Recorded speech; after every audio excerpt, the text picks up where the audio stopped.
Good afternoon, Tuscaloosa. Good afternoon, Tuscaloosa internet world. How we doing today on this beautiful Tuesday?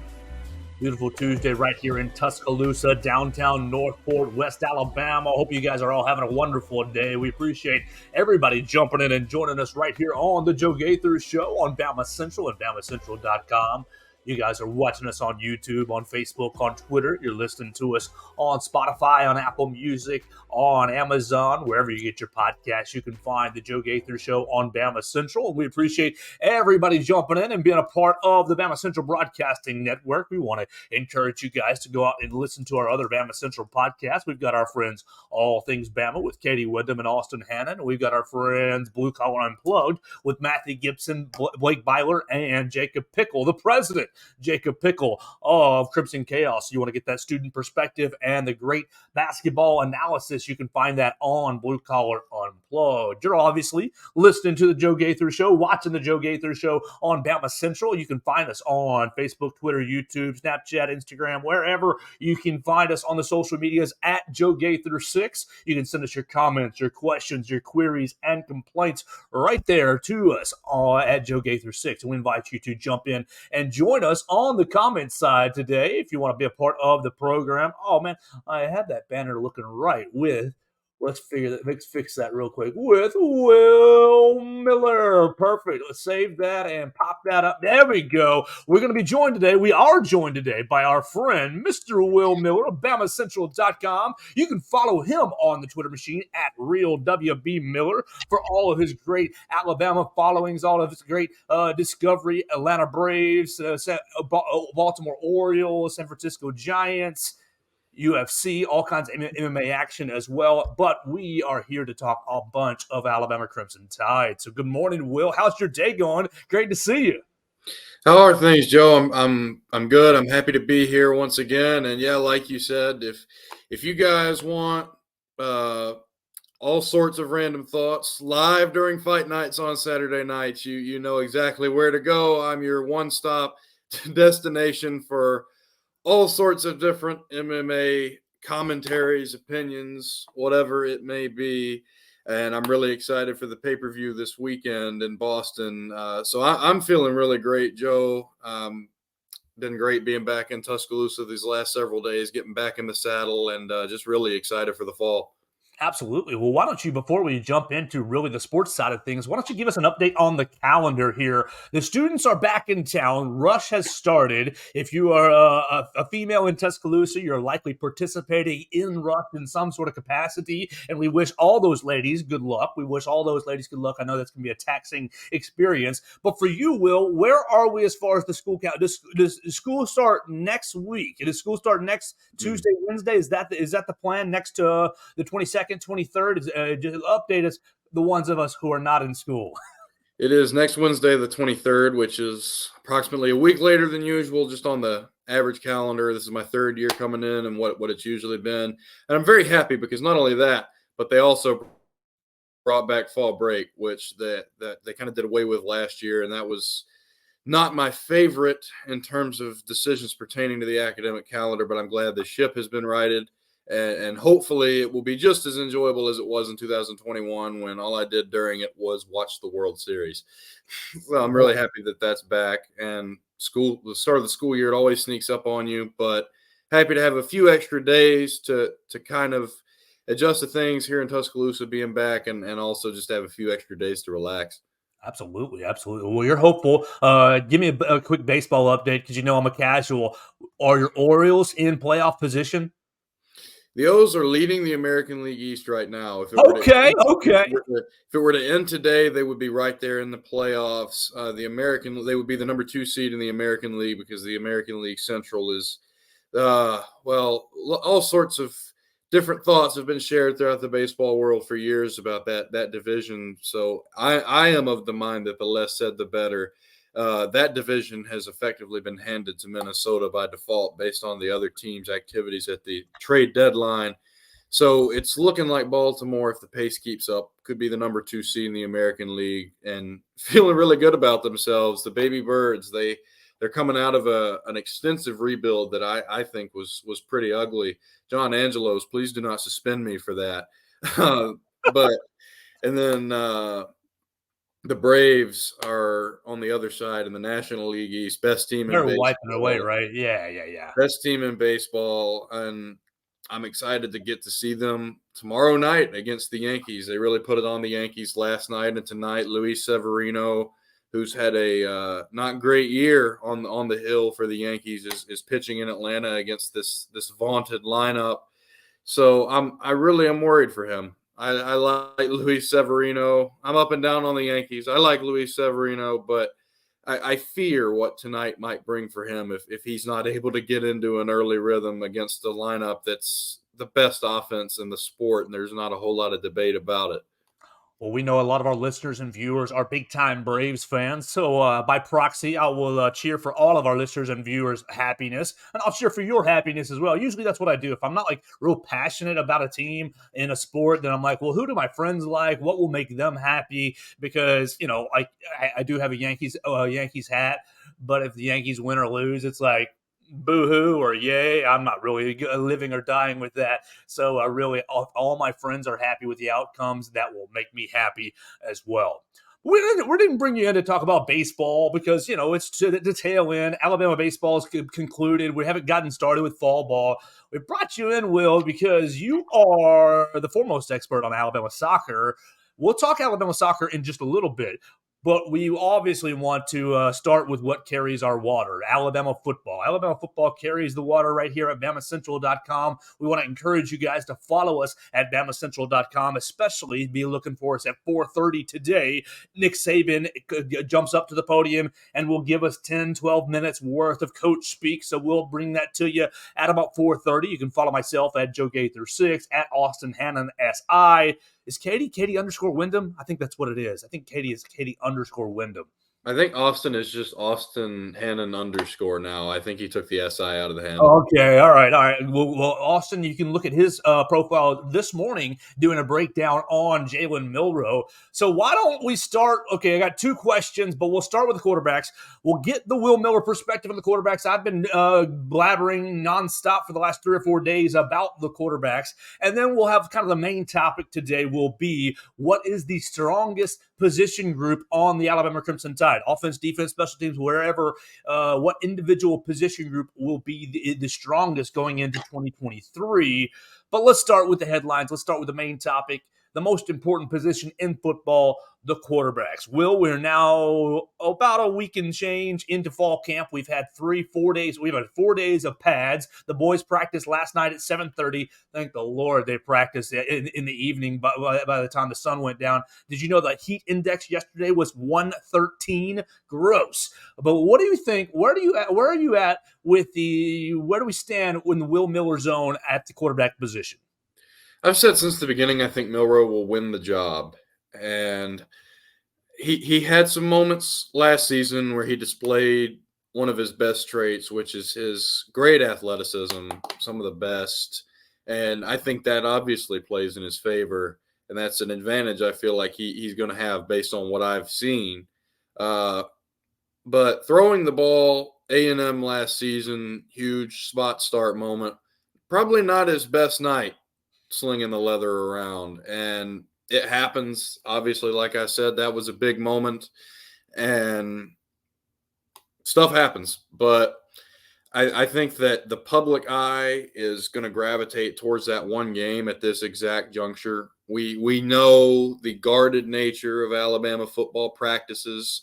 We know that you're not going to see everything that goes into fall camp. You're not going to see everything or even close to everything that happens on this kind of path of developing not just Jalen Milroe, but also all the guys in the quarterback room, even the likes of Holstein and Dylan Lonergan. And so I think that you go with what's there. You look at what's there, and that can tend to you can make some predeterminations about Jalen Milroe's ability throwing the ball based on that one game, when I don't necessarily think that's going to be entirely accurate. I mean, he's had, a long time of practice, not to mention, I'm sure he watched all the film there was to watch on that game with angles you or I aren't even aware of. So long story short, I've said it for a long time. I think the job will end up being his. I have not wavered on this opinion, and that's not to discredit anybody else in the race here, but I feel good about Jalen Milroe from an athleticism standpoint, from an experience standpoint as well, and I think that he will shore up any holes in his game to an extent that you could feel good about trotting him out there as the starting quarterback. What do you think about the thought process? Because I'm with you with that, and I will admit I did have a little bit of wavering, thinking that Ty Simpson was about to steal the job. What do you think about the thought process that says Jalen Milroe is going to get the first crack at things, but by the end of the year, by a couple games in, Ty Simpson's going to steal the job and take it and never look back?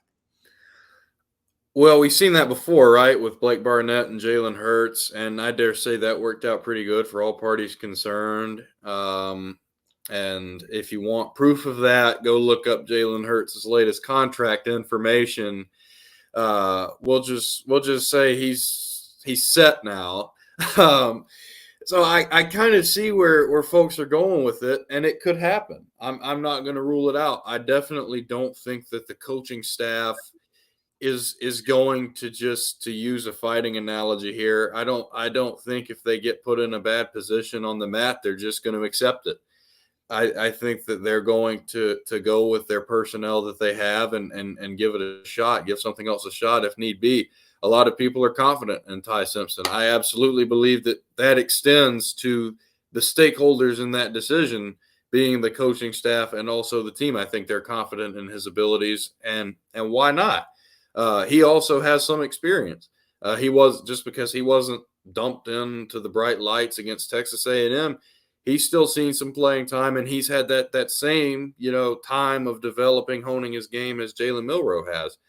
But I don't know if you're going into it with that mindset on the front end. I don't know if you either one. It doesn't really matter who you trot out first. I don't think that you're putting that person out there with the idea being, okay, I'm expecting to replace him in 2 weeks. I absolutely don't think that's the way to do things. And obviously, I did not win 6 national championships, unless you want to count NCAA 14 titles, in which case I'm right up there. So I'm not the foremost expert on that side of things, on coaching and on personnel, but I don't think that would be the mindset, depending on who, or does, indifferent of who gets the job. I think you want to go with that person for the long haul, and you hope that they are able to measure up to that. Yeah, so yesterday on the program, basically laid out that this quarterback battle will be very similar to the 2011 quarterback battle between AJ McCarron and Philip Sims, where That both takes me back. where both players ended up getting reps against, I believe it was Kent State. We looked at the box score yesterday, and kind of both players getting reps against Penn State. Both of them not really having great games. 2 interceptions apiece for both of them, but AJ moving the ball much more efficiently. And then you took AJ McCarron as the starter up to Happy Valley to Penn State, and the rest is, as we say, history. So I wonder if that's going to be kind of how this plays out with. Look, well, you or I could call. We love Tommy Rees, so we like what we're going to see from Tommy Rees. Or you or I could hold the play sheet and play number 1, play number 3, play number 12, 28, and end up beating MTSU based on talent alone. How much do you think?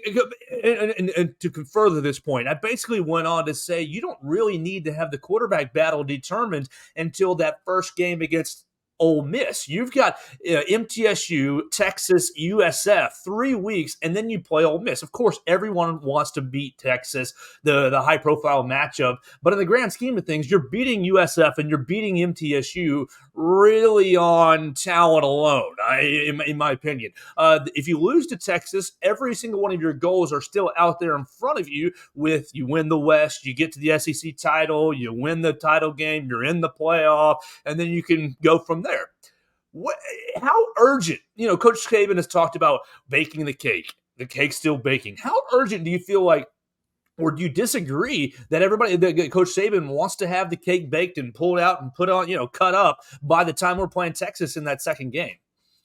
Well, Joe, to start out with something I often say, the court of public opinion is a heck of a thing, and I can guarantee you that if there's even close to a loss to Texas, pitchforks will go in the air, and it will probably not be a pretty scene. And nobody wants that. And like I said, I don't think that the coaching staff is just going to be accepting of a bad position. I don't disagree with you about Middle Tennessee and USF. USF, one of my favorite group of five teams, being one of the worst in the FBS over the past half decade or so. Unfortunately, I'm not going to be making any picks or propositions like last year. My group of five pick this year is Tulane, but it feels to me that you definitely want to have this slotted by the regular season, if at all possible. I see the other possibility that maybe you don't, and maybe for that first game you can live with it, but that's not the front end mentality. Like I stated on the previous question, that is your last resort in a very real way. You definitely want to have all your ducks in a row as soon as possible, and these schedules are unrelenting, man. You have Middle Tennessee to open the season, great, should win probably by a sizable margin, but then you're going straight in to face Texas, gave you all you could handle last year, and in the Austin Heat, which Oof. was very unrelenting from what I'm told, and similar to yesterday's. And now you're going to have them on your turf in front of your fans, and they are going to want to see great high level quarterback play in that matchup, if no one else. I think, once again, to make a long story short, it's not the first resort for the coaching staff to say, well, we will just cycle between guys. They'll do it if need be. Absolutely. I would expect that. But it's not what they want to do first things first. All right, so last thing on the quarterbacks before we transition to, I guess, our main football topic, our bigger, broader topic of what is the strongest position group on this team. You're looking at Jalen Milroe, you're looking at Ty Simpson. If you're Tommy Rees, Tommy Rees earlier when he did his pro day basically said he's going to be running the Alabama offense. We know what the Alabama offense has looked like over the last 5 years under Bryce and Tua and Jalen and Mac, and had a lot of success throwing the football. Are you not? Or do you believe Tommy Rees? Do you believe that he's going to be running? He said, "Oh, I'm coming to run the Alabama system. I'm not going to be running the Notre Dame system." Do you believe him, or do you think that the last 3 months all we've heard is, "Oh, we're going to get back to pounding the football. It's going to be back to 2011 Alabama, 2009 Alabama." With Jalen Milroe, if he's the heir apparent, if he's the incumbent, with his skill set, do you believe Tommy Rees saying, "Oh, I'm not going to be running, the Notre Dame offense"? What do you think the mixture? I guess is probably the better question. What do you think the mixture will be as far as the Tommy Rees system versus the mixture of Lane Kiffin, Steve Sarkisian, Brian Daboll, Mike Locksley, all that together? How do you think that's going to play out? Well, the Notre Dame system lost to Marshall, so I can see why he might not want to bring that to an SEC school. Um, but I think part of coaching is using the talent available to you. And we know that Jalen Milroe is a great athlete. We kind of have hammered that even on this program alone and in other discussions. Part of it is going to be using that as a coach. And there's a potential to use that in ways that maybe Alabama faithful hasn't seen as much of throughout the past several years. I mean, make no mistake about it, these previous quarterbacks, like, they could run, but you weren't going to see it as often. You're not going to see Mac Jones run the football as much as you're going to see Jalen Milroe run the football. I think Mac Jones was comfortable where he was in the pocket, throwing the ball to Jalen Waddle and Devontae Smith. But it feels to me like there's absolutely going to be every intent to go back to this quote unquote Alabama system. And I definitely think Tommy Rees, I mean, he's a brilliant mind. He's a great young coach and played for a long time at the highest levels, of course, as a quarterback at Notre Dame. I remember watching him when I was growing up. And I think he would have, in that regard, he would have no problem assimilating and putting that on the field, because he's smart enough to do it. And he's got the experience to do it as a coach. And he has the athletes to do it, because this is Alabama. Like Kevin Steele said, this is Alabama. There is talent here. He has the high-level talent to put that on the field. but it does come down to using your personnel and using their strengths. And I think that there can be some variance based on that, especially if Jalen Milroe is the quarterback. All right, so I said last question, but no, not this. This might be the last question. Where are you sending for Tyler Buchner? Everybody, you bring in Buchner as the transfer quarterback, and he's obviously got the previous relationship with Tommy Rees. At this point, it seems like he's a pretty distant third. Are you even considering him as a starting option? It's tough to say. Like I said, we haven't seen everything, and we know that Tyler Buchner has been a little behind on the playbook, obviously, because he came in and he's behind these other two guys in terms of experience at Alabama. Like I mentioned, Ty Simpson, Jalen Milroe, both seeing the field last year in Crimson. Tyler Buchner being over at Notre Dame, obviously with Tommy Rees, and there's that connection there. But I'm not sure what that does for him if, like we said on the previous point, Tommy Rees is bringing in the Alabama system and he's studying the playbook with Tyler Buchner. It's new to both guys. So what does that do for Tyler Buchner? I definitely think that talent-wise, he's right up there. I think he's a very talented football player, but it comes down to how is he going to be able to fit in coming in when he did, and has he done that? Who knows? I'm not certain of it. I don't know if he's 100% with the playbook yet. I think that he's got the talent. I think that if it had been an even competition in terms of timing, maybe you'd hear his name being floated around more. But I don't see him winning the job, and I'm not really sure where he stands at that point if he doesn't. All right, one parallel from a previous. Basically, I've been trying to drag from the previous quarterback competitions: 2016, Barnett and Hurts; 2015 with Jake Coker and Cooper Bateman. 2014, 14 Blake with Sims him. and Jake Coker. Right. So going to 16, going back to which was really, besides the Jalen Tua, 16 was your last real preseason quarterback battle. You saw Blake Barnett say, "Adios, I'm gone." Basically, after the USC game, he didn't stick around. He jumped right in the transfer portal and was at Arizona State like a week later. Then South Florida. Yeah, in South Florida. Will we see? Are we worried about? Oh my gosh, Ty Simpson if he doesn't win the job, or Jalen Milroe if you get passed over? Will you see one of those guys? Are they going to stick it out the whole year, or are they going to jump right in the portal? What will be the buy-in? Will you have the Jalen Hurts level buy-in? Oh, Tua beat me out in preseason. I'm still going to work hard, and by the time my number's called in the SEC championship game, I'm going to rewrite my whole story. Well, my mother is not going to like this, but let's remember Jalen Hurts did not finish his career at Alabama. He ended at Oklahoma, and he had a very successful stint there. Points to the guy, it worked out. Again, look at his contract numbers. I would love to have those numbers. Let's just say that.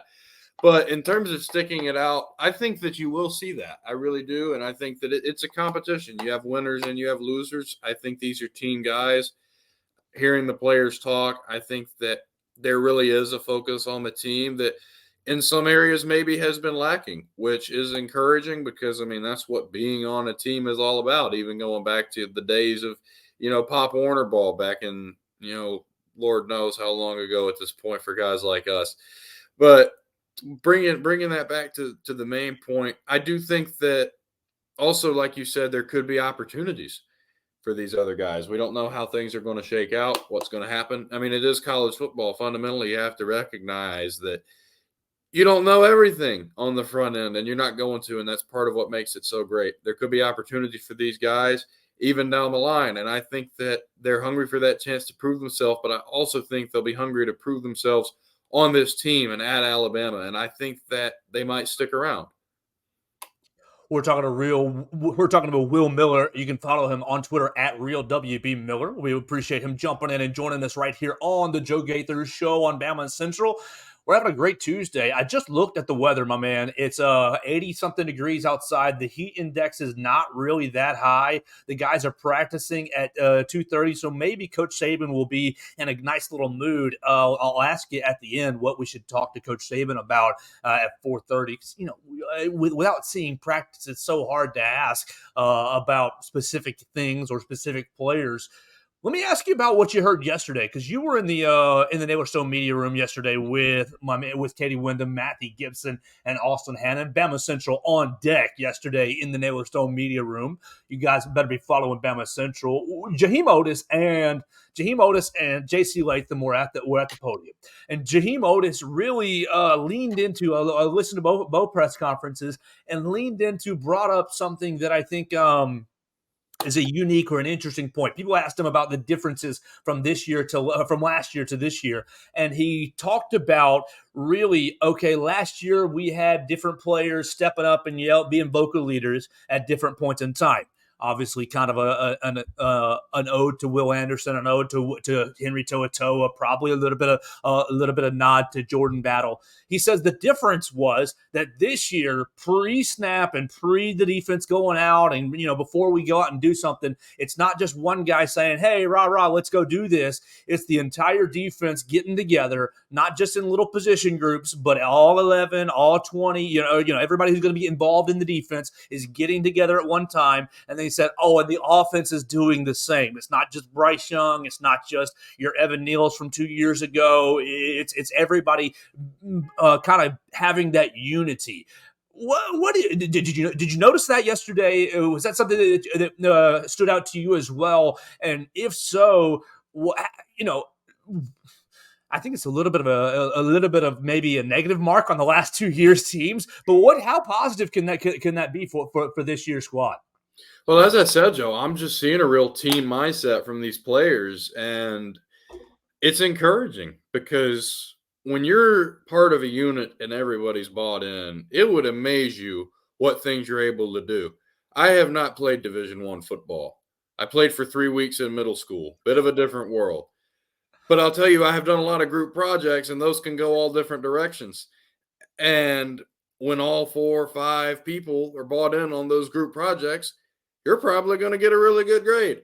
So it feels to me like with everybody being bought in, you have to feel good because everybody is focused. Everybody has these goals that are shared. They're committed to the goals. They're focused on doing it the right way. They're focused on working hard, on being about the team. And that really is what I've noticed. I'm noticing that. I'm noticing guys being open to that, taking on that leadership role, that mentality of I'm going to be a leader, which you want to see out of your players. You develop them for however many years, and you want to see them blossom into great men and leaders in addition to football players.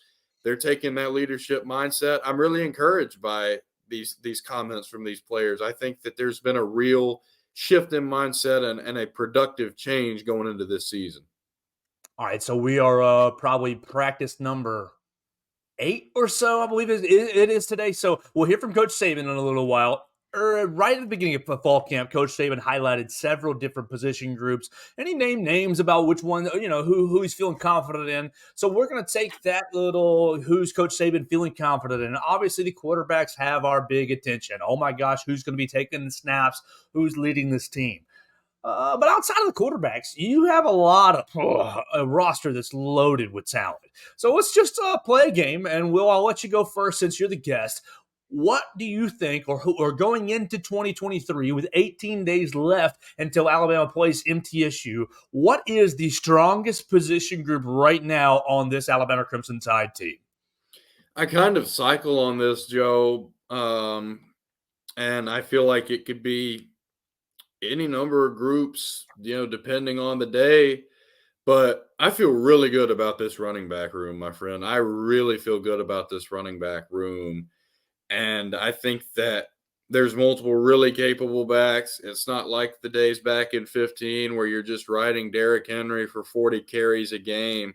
And while that had great results and he won a Heisman, I think that having a rushing attack with 3 and 4 really good backs can be just as effective when you consider all the talents that these guys bring. And not only that, but the ways they can help out the quarterbacks. Maybe there is a learning curve when you get on the field at the quarterback position this year. It helps to have that behind you when you can hand the ball off or you can throw the ball out of the backfield or on slant routes or bubbles or things of that nature. They can help out the quarterbacks. They're really talented in their own right. And I feel really good about this position group. There is some youth in this position group. There's also some experience, but I feel really good. All right, so I'm glad you said running backs. I'm going to offshoot on a conversation I had last night in a group chat with mostly non-Alabama fans.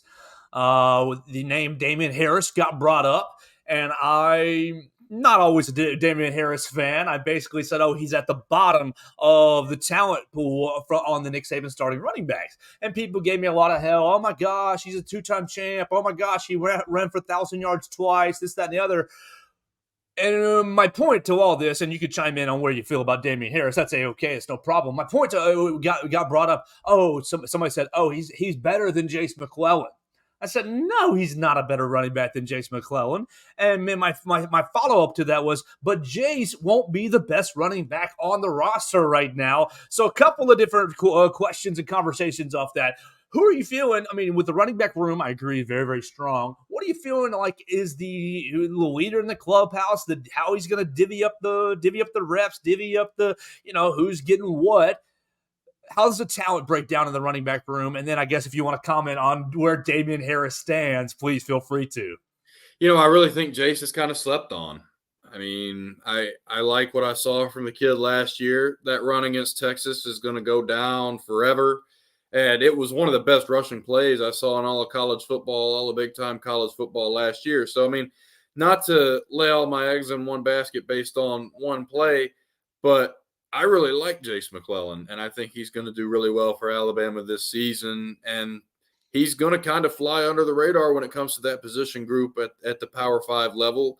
I think he's going to show some people this season. So I'm optimistic about him. I'm optimistic about some of the youth. I think guys like Justice Haynes who are coming in and have the ability to make an instant impact.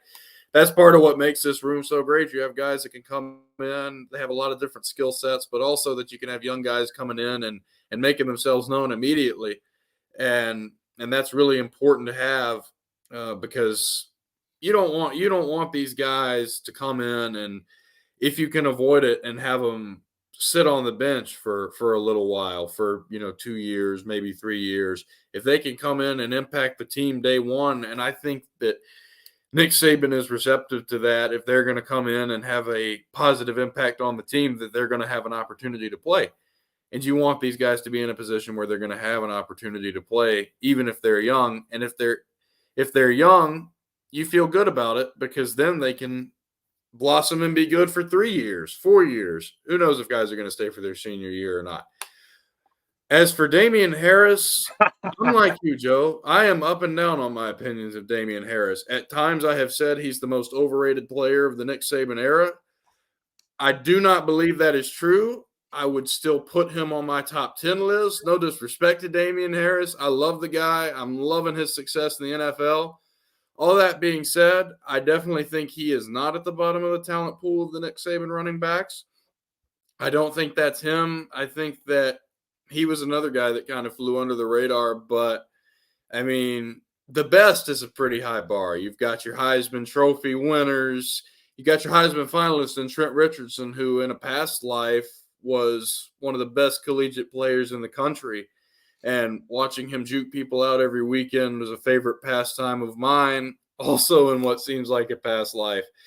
But as for Damian, I would love to go watch another highlight tape, and I'm probably going to do that later on today after I've sorted everything I need to do, just to see if my opinions are current on Damian Harris. I really like the guy, but you're never going to catch me saying that he was the best at his position in the Nick Saban era. I don't think that's true at all. No. I had it with I think, and this is controversial as well, but I think Najee is my number one overall ever. I could get with that, Joe. I really could. And Derrick Henry close to. I mean, Derrick Henry, what you do down there on the plains, 40 something carries, absolutely just amazing. But I think Najee's overall well-roundedness skill set puts him over the top. And then you look at the numbers; he's the all-time leading rusher and all-time leading touchdowns. So I went Najee. My list, because last night I had to write it out. I was getting heated with my friends talking about, Damian is so good. X, Y, Z. I'm like, no, he was not. Damian played behind one of the best offensive lines. And they said, two-time national champion. I said, where was Damian when they won the 16 national champion, the 15 national championship. Oh, he was watching Derrick Henry run. Where was Damian in the 17 national championship? Oh, he was watching Najee Harris run. If Damian Harris was really that strong, when Bo Scarborough broke his leg against Clemson, you'd still win the game. Behind Bo Damian. Scarborough over Damian Harris, by the way. Yes. So I just went offshoot with that and had a. I don't know. Maybe I have a bad personal bias, and maybe that's something I need to relook at. But to me, Damian Harris belonged in the Brian Robinson, and the Brian Robinson kind of maximize his ability category. Well, I guess it comes down to what type of back you prefer. From this conversation, I kind of determined that you and I like the hard-nosed, really big, close to 300-pound back that's just going to run over you. I love watching that as much as the next guy. And for me, if I'm building a position group, I think that's what plays in today's game, with these lines stacking up to 350 plus pounds and being huge. JC Latham is billed as what, 360 pounds? The man is massive. It never ceases to amaze me, Joe. I'm 6'2", $175. It never ceases to amaze me how big these SEC football players are, regardless of the position. So for me, I think you've got to match fire with fire in today's game. I don't think that backs like Damian are going to have as much success, regardless of how shifty they are, regardless of how good their vision is. And some people may have a different opinion. They may think that running back that has the ability to get outside more frequently is going to do better. I respond to that by saying these big backs that Alabama's had, these Derrick Henrys, these Najee Harrises, even Brian Robinson, have had the ability to get outside, even in spite of being so massive that they could probably knock you and I into next week without much thought. So that's the type of back I prefer. I want the big, even Bo Scarborough as well. I want the big, hard-nosed running back, and other people, they might disagree. And I think largely that's where that comes from. That, and they look at stats and think that the stats tell the whole story. The Trent Richardson dead leg against Ole Miss will live forever. Will live forever. So everybody who wants to hate on Trent's professional career, all right, whatever, that's fine. The couple of years, the 3 years where he was here in Tuscaloosa, oh my gosh, he was one of the greatest running backs ever. Real quick before we're going to appreciate Julian Lee and Mr. Stingray joining us on the comment side. Both of you guys hanging out with us on Facebook. We appreciate everybody hanging out with us. You can jump in on Facebook, on Twitter, on YouTube. Send us your comments. Participate in the show at Joe Gaither 6 if you want to do that. We appreciate everybody tuning in. You can listen to us on Apple Podcasts, on Apple Podcasts, Amazon, and Spotify. You hit on JC Latham playing at 360 pounds. Look, the last time we saw him on a scale, it was at 330 or so. So what do you feel like? Obviously, he's being coached. He's being intimidated. Intimidating is fine. He's being coached on the weight gain side from Amy Bragg and from David Ballou, and he addressed both of those, the diet and the workout side of things yesterday. Are you confident in JC playing at 360 pounds? I am confident in that, because one thing that's going to go into the coaching, like you mentioned, is how to play with it. I mean, you and I, we're fight fans, and we know all about people's adventures with weight classes and all these journeys with weight. You'll remember when we had Eric Anders on back at Tide in December, and we talked with him about his weight cuts and how he makes the weight. Another great Alabama football player in his own right, long time player and former national champion in the early Saban era, for those of you so inclined. So obviously we're familiar with how that can affect people, and I really think that he has more than likely been given the lowdown on how to adjust and how to play with that. And not only that, but what I see in JC Latham is a guy that's focused on the right things, like I said earlier on in the show, and a guy that's willing to do what it takes to win. So obviously gaining this weight is what it takes to win, and playing with that weight and playing well with that weight is what it takes to win. So he's going to get down and dirty and do whatever needs to be done, I feel like, in order to maximize his potential with this added. It's got to be muscle mass, right? The dude is fit. He is in great shape, and he's 360 pounds. It, again, never ceases to amaze me. defies absolute logic. It absolutely like he looks great at 360, and you're like, oh, if If I you're a were fan, you're glad he's on your team. yes, absolutely. Well, Will, I'm glad that you picked running backs because I think that's a great choice for the strongest position group on the team. But I'm gonna take this conversation to the other side of the ball. And before we do that, I'm gonna hear we're gonna play a little Nick Saban clip from Saturday talking about who I think is the strongest position group on the team. This is Coach Saban talking about the versatility in the secondary. My favorite, my pick for strongest position group on the team.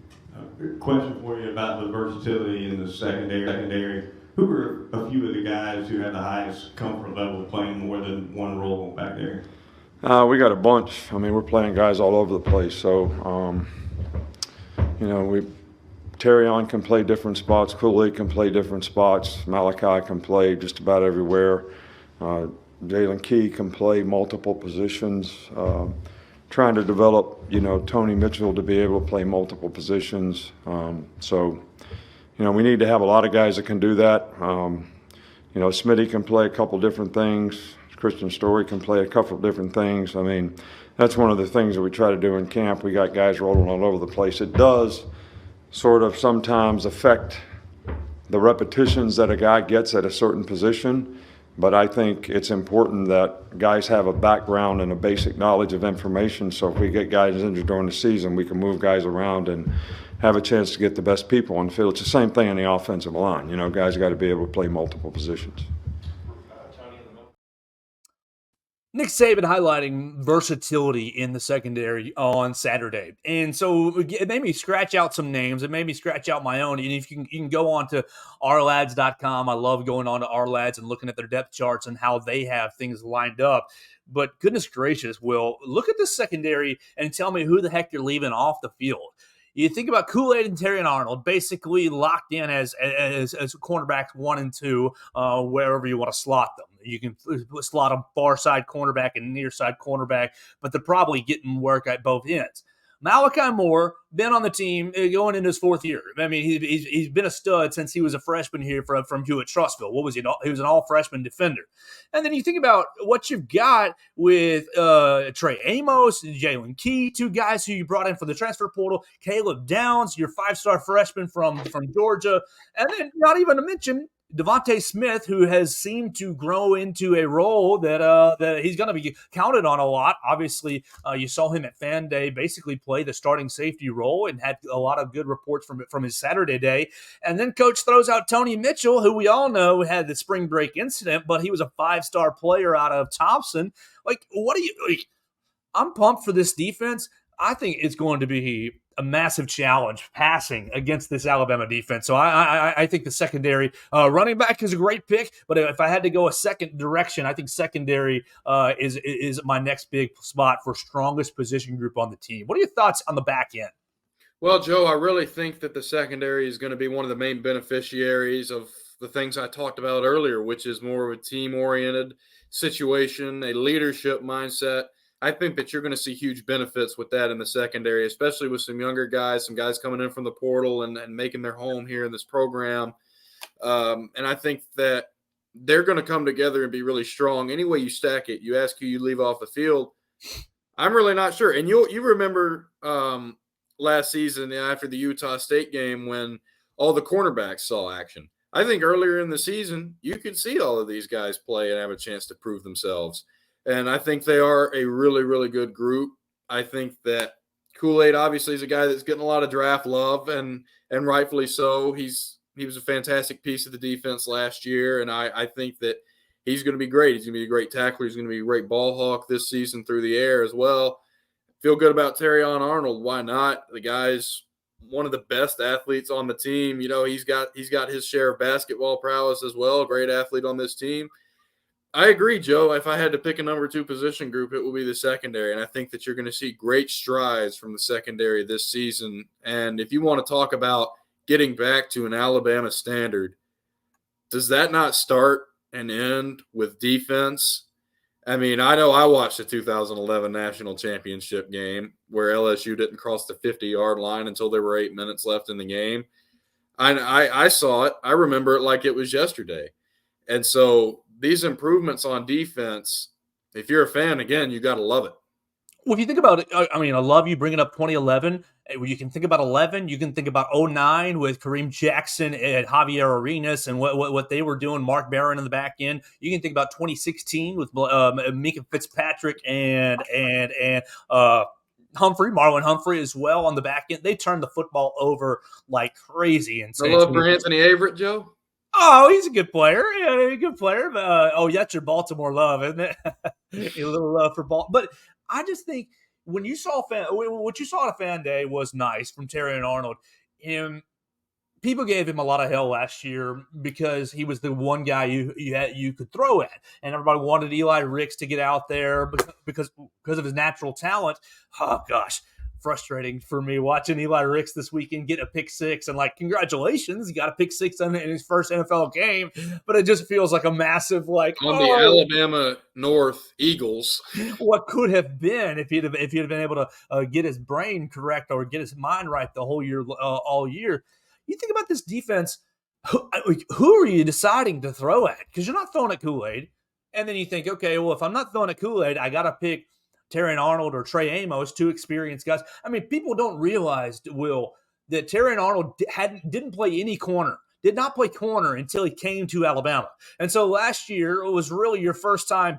Hey, you're going to play corner. Hey, we're throwing you out there in the SEC. Oh, you're going to be the one guy getting picked on all the time.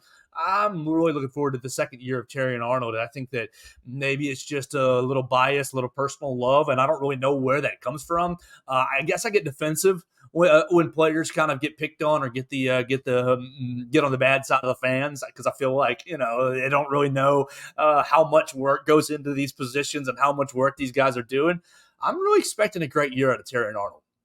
Joe, I agree, and I think you raise a great point. We've talked about, especially with Jalen Milroe, just the getting thrown to the wolves. And you're glad when those guys have success, but on what level when the negatives come were you not expecting some of that to happen? This is not, this is not Pop Warner. This is not middle school. This is the highest levels of the sport outside of the professional realm. Some have argued in certain years even higher than some in the professional realm. Could Alabama beat the Cleveland Browns debates from days gone by? I think that 2016 team could have done it. No, I'm just kidding. But my 13-year-old self definitely did spend a few weeks thinking that at the time. But all this to say, Joe, I think the improvement's going to be more than what people are thinking. And I think that his confidence is going to go through the roof. And when you complete that process, or when you see growth in that process, you're also correspondingly going to see a complete player that is really scary. And you brought up, who are you going to test? I use a phrase Israel Adesanya brought up. They're going to have to throw in hope at times. Some teams are going to have to throw in hope. All right, so we're at 45 minutes right here on the show, and we're talking to Will Miller. You can follow him at RealWB Miller on the Twitter machine, covering and following all the Alabama sports, as well as mixed martial arts, Major League Baseball, and several other interesting avenues. So follow him on the Twitter machine at RealWB Miller. We're proud to have him as one of our team members at BamaCentral. We're actually going to transition right now, Mr. Will, to soccer.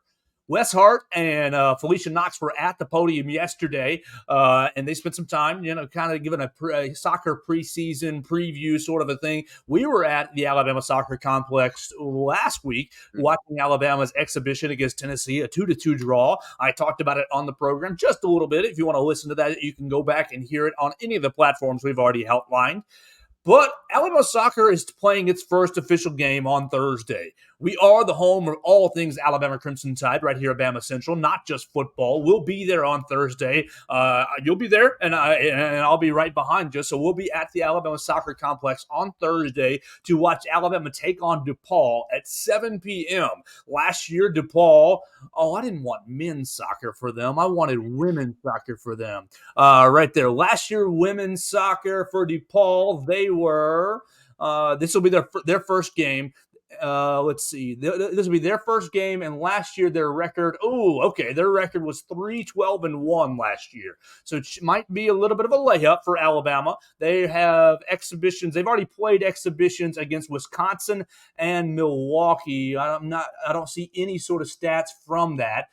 So this will be their first official game as well. What are we thinking about Alabama soccer, their season as a whole? Obviously, as we look at DePaul, it's probably going to be a little bit of a good warm-up test for them. But what do you think about this Alabama soccer team? Well, Joe, with DePaul, I raise you this. Is Alabama not the preeminent example in the sport of preseason expectations do not tell the whole story? There. But I feel good about this team. I watched last year's team run roughshod over the SEC, go undefeated in conference play in the regular season, make it all the way to the College Cup. Seemed like nothing could go wrong at a lot of points last season. And I see a unit this year that is different. You lose a lot of key players. Coach Hart talked about that at length yesterday. Lost some players that are undoubtedly huge assets to not only Alabama, but whichever team they're on at a given time, including their current pro and World Cup national sides. Great success for those ladies at the next level. And I think this team still brings a lot of experience. They do bring a lot of new faces, bring a couple of really strong names in from the portal that are really going to help. And I think this team also has a very high ceiling. Ranked number 7 in the preseason polls, picked to finish second in the SEC, a lot of players on the watch list, which that part's not new. They had a fair amount of players on the watch list last year. But I think definitely they're not going to have that element of surprise, but they're still going to be a contender. I absolutely think that they're a contender. And a lot of it is, like I talked about earlier, using your personnel to their strengths. That doesn't just apply to football. That applies to anything. If you do that, I think it's going to be another really strong year. I think they learned a lot from the exhibition last week. You play an SEC team in the exhibition, and, I mean, thrown to the wolves has been a theme of this program, so why not continue that? Seems like you kind of have to feel that way. Your first 11-on-11 action, which that's what that was for Alabama, and you're playing an SEC foe, but I think there's a lot to learn and a lot to gather about yourself from playing that game that I think is only going to help. And so you're going to see some of the improvements against DePaul here this Thursday, but it's still early in the season. So a lot of question marks still, a lot still unknown, and you're not going to have all of that down pat after one regular season matchup. But again, I think this team's a contender. I think they're confident. I think they've got a lot of fantastic talent up and down the roster sheet. And I don't know if writing them off as a one and done is necessarily the way to go from last year. I think they have the intangibles and the ability to get it done again this year. Well, I'm really looking forward to being out there on Thursday. Let me encourage all the fans, all the viewers and listeners to be out there on Thursday as well. Look, it's a free event. It's very family friendly. You want to get out there and support a winner. I understand that soccer may not be the most popular sport in the West Alabama area, but they're still wearing Alabama across the front, and they're working their tails off for you and really for the university and representing the university in a really high-class fashion. So I want to encourage everybody to get out to watch the soccer events. We got 3 games in the month of August right here at home. DePaul on Thursday. You're playing Memphis at the end of the month on a Sunday, and then Miami on the last day of the month, August 31st. 7 o'clock for each of those games. 3 times this month you can see them at the Alabama Soccer Stadium for free, 7 p.m. For each of those start dates. You want to take the little kids out there and really experience college sports, college athleticism. I would highly encourage you guys to get out to the Alabama Soccer Stadium. It was a lot of fun. Last year, I came to the very, very last game, and it was absolutely packed. I think, I hope, I wish, encouraging the Alabama fan base to get to that level at the early part of the season, not the end of the season. I mean, the end of the season was great. It was a lot of fun, but let's give these ladies and give this team, give the program the support that they deserve at the early part of the year. They're coming off a successful year and wanting to build off that. We should respond from the Alabama fan base, from an Alabama standpoint, respond accordingly. Well, let's kind of, you want to chime in on that, please? Yeah, and if you think it doesn't make a difference, I mean, don't take it from me. It absolutely makes a difference. The players talked a lot last season about the importance of this environment, and not only how much they love playing in front of these packed houses and playing for these Alabama fans that they really are so proud to go play for, but also the difference in the game environment that it's making and how much more difficult it's making life for these other teams. So if you don't think it makes a difference, try it for yourself and see where you're wrong. It's a fantastic environment. The place was bumping, especially in the NCAA tournament last year, and that stuff matters. That's part of what makes collegiate athletics so great, is that stuff like that matters. Home field advantage is a real thing, and you can be a part of that. Be a part of it. You can try it out for free. That's the thing. It won't cost you anything except your time. And I imagine once you get out there and see the Alabama across the chest and hear the Yay Alabama, you'll get into it and enjoy it. And the ladies are good. They're good. They play a pressing style, so they're not really sitting back. They score a lot. Yeah, it was a lot of fun. A couple times I was there last year, and was fun last Tuesday against Tennessee, despite the draw for the result. I'm looking forward to being out there on Thursday. Well, let's get you out of here with a quick UFC preview over the weekend. It'd be a crime to have you on and not preview 292. Really, with the main event, Aljamain Sterling and Sean O'Malley. You've got a nice card on deck, a couple canceled fights, but give the people a quick preview on the bantamweight title fight. Well, UFC Boston, they're back in Boston for the first time since 2019, and this has been really, really anticipated. I'm excited to see this atmosphere at the TD Garden. The Boston fight fans, they can get pretty crazy. The bantamweight title fight, I think that a lot of people look at it and they see this as Sean O'Malley's crowning moment. And it's no secret. He's a guy that's had a lot of promotional backing. Dana White wants him to do well. The UFC brass wants him to do well. And here he is with his chance to face a guy that I think, through some circumstances that are largely out of his control, isn't really getting his flowers in Aljamain Sterling. Most recent title defense against Henry Cejudo, a lot of people, including me, didn't score it for him. Before that, fought an injured TJ Dillashaw, who was essentially a lame duck with one good arm. And that's not Sterling's fault that Dillashaw comes into that fight injured. It's not Sterling's fault that the UFC chose to book him against Cejudo, who's a smaller guy for the weight class, coming off a 3-year kind of retirement, maybe just wanted a bigger contract. Lots of speculation on that. These things are not Sterling's fault. And I think that no matter what, he's risen to the adversity. He's a very good fighter, some of the most underrated ground game in the entire UFC, and you can take that to the bank. He's gotten better in every fight, which is the champion you've kind of got to do, but it says something about him and his lack of complacency. He didn't just get the belt and check out. He candidly probably would have lost by now if he did that, but he hasn't. John Anik is over here saying he's the bantamweight GOAT, and Dominic Cruz fans have taken some real exception to that. But I think if he wins this fight this weekend, he's got a really strong argument. He's facing a guy in Sean O'Malley that is kind of a promotional golden boy. But to preview the fight itself, I think this is an intriguing clash of styles. Like I said, Sterling's a guy that's got some of the most underrated grappling in the entire promotion, and I stand on that no matter what. Oh, yes. But Sean O'Malley, on the other hand, is a fantastic striker. He's got great hand speed. He's got big power for the division. Sean is not a small bantamweight. People like my dad, they watch fights and they see what the weight class is, and they're like, there's no such thing as a big bantamweight. But Sean O'Malley is on the bigger side of the bantamweight class. But this is a title fight. This is a whole different world. Sean has not necessarily been in those deep waters, with the exception of his last fight against Petr Yan in Abu Dhabi. That was like his toughest fight to date, and one of his only fights against a ranked opponent.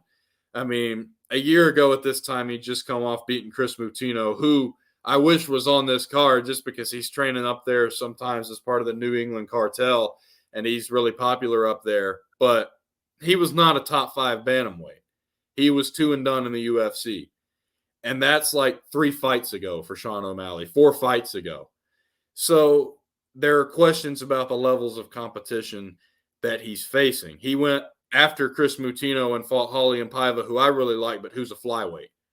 And he knocked him out in the first round, but that's exactly what he was supposed to do. And then he had the fight against Pedro Munoz get stopped with an eye poke. And then he had the Yan fight, and it was huge. And he won. I think Sean won. A lot of people scored that fight for Yan. But the experience is going to matter. I think Sterling is going to win the fight. I don't know if he finishes him, but if he does, it's going to be on the ground. I think Sterling's going to win. I think what Sterling's done throughout his reign as champion is going to bode well. But on the other hand, if Sean can start stringing together combinations, who knows what's going to happen? Aljo's dealt with great strikers, but not necessarily as much with power, especially not when he's fighting a guy that's coming up from flyweight, basically, a guy that's had like 3 fights at bantamweight, or a guy in TJ Dillashaw that's got one arm. Has he dealt with power like that? Who knows? It's a very interesting fight. I feel it could go either way, but I think Sterling's going to win. It's going to be a lot of fun on Saturday, UFC 292. Am I right? Yeah, 292 on Saturday. Up there, you can order it on ESPN Plus and all their pay-per-view avenues like so. Or what you can do is follow Real WB Miller and keep up with all the action. If you don't want to buy the card, you just want to hit the highlights, follow Real WB Miller on the Twitter machine. My man will be tweeting out the highlights, letting you know who's winning and who's losing, and kind of all the big action that happens on Saturday. Will, why don't you tell the people in your own words how they can support you, and really anything else you want to let off your chest before we get out of here? Well, at Real WB Miller on Twitter, like you've mentioned, Joe, you can keep up not only with my work, but also with my fight takes. You can keep up with my sports takes, whether it be football, baseball, basketball, whatever. If you want the most random sports thoughts imaginable, again, I am your one-stop destination. I would go so far as to say the premier destination on West Alabama Twitter for that sort of thing.